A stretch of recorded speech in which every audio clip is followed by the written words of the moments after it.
வஸ்திரங்களை பற்றி நாம் நிறைய காரியங்களை வேதத்திலிருந்து தியானித்துக் கொண்டு வருகிறோம். இன்று வஸ்திரத்தினுடைய மற்றொரு பரிமாணத்தை நம்ம பார்க்கலாம். நீதிமொழிகள் 27 அதிகாரம் 26 ஆட்டுக்குட்டிகள் உங்களுக்கு வஸ்திரங்களை கொடுக்குமா அப்படின்னா, ஆட்டுக்குட்டிகள்லாம் எடுத்துட்டு வந்து உங்களுக்கு வஸ்திரம் கொடுக்குமா அப்படின்ட்டு இல்லை, அதனுடைய அர்த்தம் இல்லை. ஆட்டுக்குட்டியின் மூலமாக உங்களுக்கு வஸ்திரங்கள் வரும் அப்படின்னா, உங்கள் வருமானத்தின் மூலமாக நீங்க அழகழகா ட்ரெஸ் போடுவீங்க அப்படின்னு தான் என்னுடைய அர்த்தம். ஆமாங்க, இன்றைக்கு வருமானம் குறைவுள்ளவர்களா நீங்க இருக்கலாம். வருமானம் நான் செய்யறது வேலை நிறைய செய்யறேன், ஆனா அதுக்குரிய வருமானம் எனக்கு வருவதில்லை என்று நீங்க கவலையோடு இருக்கலாம். இன்றைக்கு உங்க வருமானத்தை கர்த்தர் பெருக்க போகிறார்.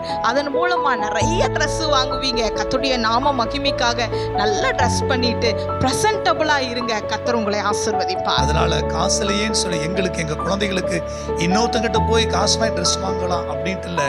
கர்த்தர் உங்கள் வருமானத்தை பெருக பண்ணி நீங்கள் சிறப்பான வஸ்திரங்களை உடுத்துவீர்கள்.